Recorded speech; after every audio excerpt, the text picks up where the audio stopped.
Deputy Mathews. Bearing in the proportions 25-5. Thank you, Deputy. Thanks. Thank you very much, Laska Hirlik. I welcome the opportunity to speak on the statements on the government's priorities for the year ahead. It would be sort of absurd in a way not to say that there has been a degree of stabilisation across areas of national endeavour. But that stabilisation is the stabilisation of a plan agreed and imposed by a troika, and before that by a government, the previous government, that found itself in a panic crisis. So, you know, there's no great marks for taking a stabilising approach to a plan that was a survival plan. And we did rely on troika loans and also bilateral loans from Britain and Sweden in the bridging of the requirement between the excesses of expenditures over incomes for a period of 3 years. And it's been sold and spun in so many ways that people are confused and exhausted and tired. But there's a reality at the same time, and the reality we're living in is one of hurt across households, young people, old people. And it's very palpable. We hear it every day, and it's a truthful cry of pain and hurt. And it's not good enough that, you know, strong numerical mandates that came about on the 26th of February in 2011, forming a first stall in the 9th of March 2011, with the largest ever coalition majority in the history of the country. It's not good enough that the old ways of doing business and that non-thinking, donkey-like behaviour continues today. It's just not on.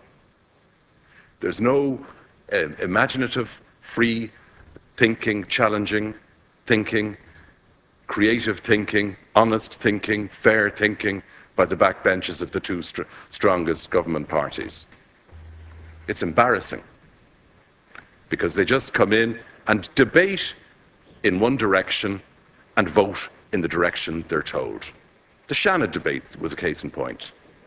Many of the senators and TDs from the Labour Party and from Fine Gael voiced their deep concerns that the proposal to abolish the Shannon was not safe or sound. And they were right. But the leaderships of both parties told them that the way we do business is you're not supposed to think, you're supposed to vote. And they did it. That's shameful. Okay. The big challenge, because this is what we're here for, you know, we're here about the priorities for the year ahead. And the big gaping priority, the beached whale, is completely ignored. And that's the position of the debt in this country. Unless, it's sad inevitability that unless we achieve the write-down on debt and an overhaul of the banker, auditor, political culture which drove this country into economic Armageddon, in a few years' time we'll remain in a toxic swamp, and the distress will not be alleviated. The pain is only in remission. Listening to Morning Ireland the other day, one of our most experienced and esteemed journalists described the news that Wilbur Ross and Fairfax and Prem Watsa had sold out their stake in Bank of Ireland as, quote, finally a bit of good news for Irish banks, close quote. It was weird and unreal to hear that. How on earth could the sale by vulture investors of a shareholding in Bank of Ireland be greeted as good news? If people paused for a moment and just did the simple cornflake box sums, they know that they sold 6.2% of the bank that they owned, 6.4%, for a total of 690 million, yielding a profit of 90 million on the entire shareholding that they owned. The entire shareholding. And they now remain still holding 12.8% of the bank for worth about 1.3 billion. There's nothing good for the Irish people about that. Nothing. The statement that the journalist said indicates that we've come full cycle in Ireland when it comes to understanding finance and investments and property. Haven't a clue. For years, the media and politics were cheerleading endless economic growth and rising property prices, the hallmarks of a sophisticated economy whose model could be replicated all over the world. They didn't understand banking and financial engineering of bank balance sheets. The boards didn't understand it. That'll come out in the banking inquiry. When the chickens came home to roost, there was at least a degree of scrutiny, some degree, small, of the role of finance and banking and the part it played in the economic demise. It hasn't been properly scoped out at all. It took 64 billion of taxpayers' money, representing almost half of the entire economy of this country, for the media and politicians alike to stand back, confront the insidious nature of the credit and the oversupply of credit to one area of the economy. It was credit. This thing about property developers and all that, they can't do anything without the credit, and the credit can't arrive unless there's bank boards. The bank boards have been outside of the debate completely so far. And the auditors that are supposed to arrive at whether the balance sheets and statements present a true and fair view of the affairs at a given date and of the period leading up to it. 2008, 2014, 6 years later. It's pathetic.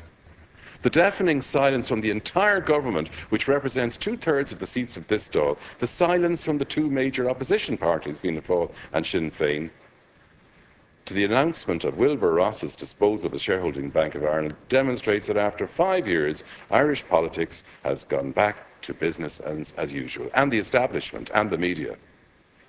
There was one voice that got the bullseye yesterday at Leaders' Questions, Seamus Healy. He got it bullseye. He did the sums and he showed that what we had all stood by, not all, but nearly everybody stood by and lauded as a great event, was in fact the evidence that we're all collectively in here idiots and not looking out for the Irish people. Bank of Ireland, has done nothing about restructuring its customers' loans. They say they have. I know they haven't, because I've done a few pro bono help-outs for people, and the way they're treating those individual loans is pathetic.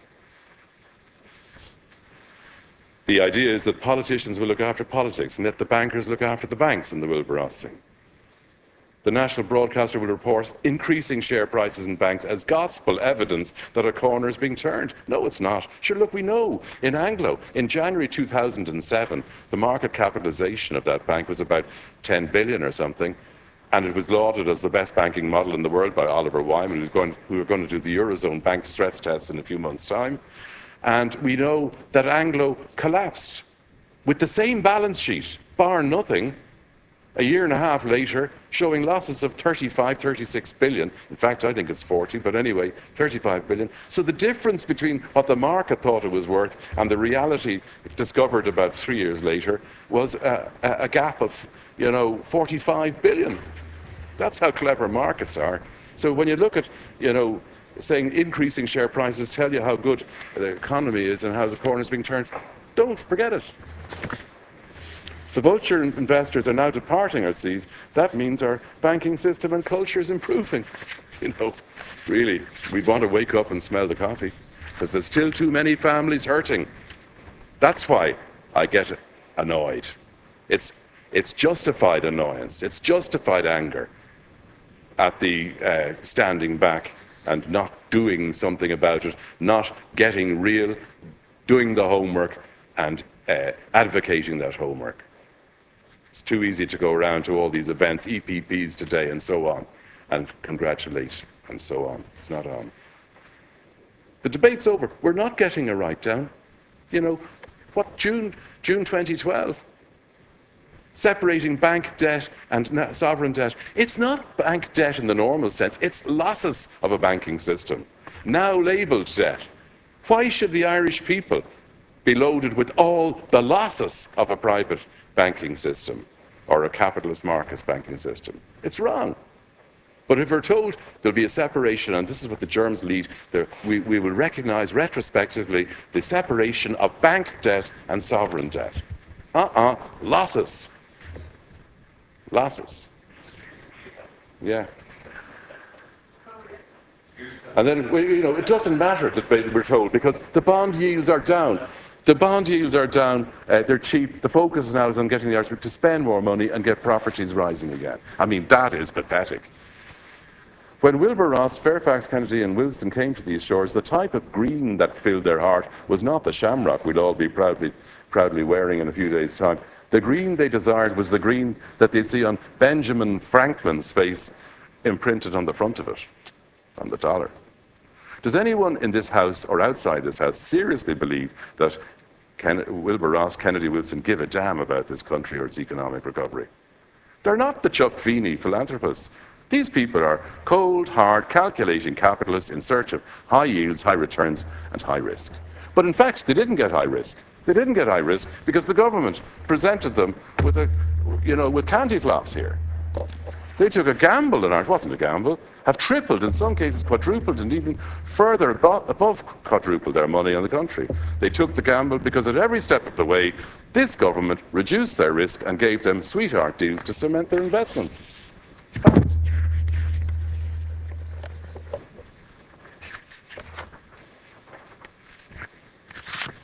We've got, at the moment, the gargantuan area of Irish economic that until very recently, with the sale of Irish nationwide residential mortgages, has been completely ignored, are the sale of bank loans from Bank of Ireland, AIB, NAMA, Permanent TSB and Anglo-Irish Bank.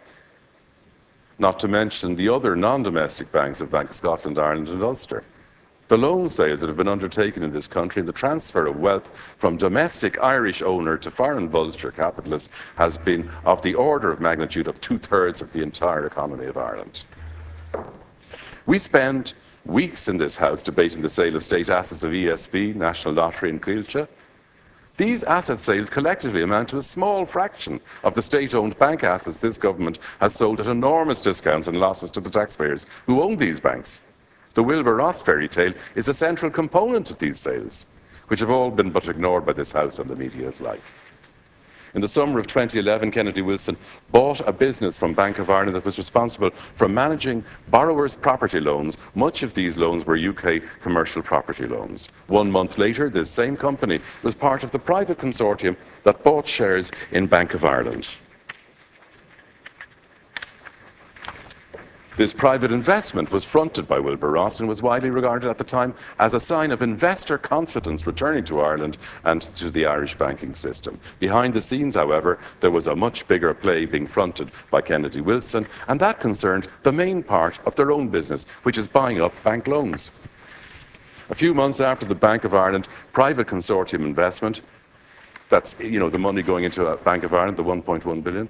Kennedy Wilson bought 1.3 billion of UK commercial property loans from the same bank in what Ernst & Young later described as the single largest European commercial property loan sale in 2011. When the government sold its state assets, they appointed an independent broker to sell the lottery, or Bord Gáis Sharon. Why were all the bankers allowed to do sweetheart deals with impunity? There was no open, transparent market process for these loan sales. This is in spite of the fact that Bank of Ireland was in receipt of almost 5 billion of taxpayers' money and subject to European Commission state aid rules. Since the sale of those loans to Kennedy Wilson, the former head of the non-core division for Bank of Ireland, the division which was responsible for selling the loans, was appointed managing director of Kennedy Wilson. The head of the unit in the Department of Finance responsible for overseeing the private investment into Bank of Ireland and the bank's loan sales left the Department of Finance at the beginning of 2013 and was given a job as head of Group Treasury in Bank of Ireland. Both Wilbur Ross and Fairfax are in fact either co-investors or direct investors in Kennedy Wilson, in a vulture triumvirate that has made billions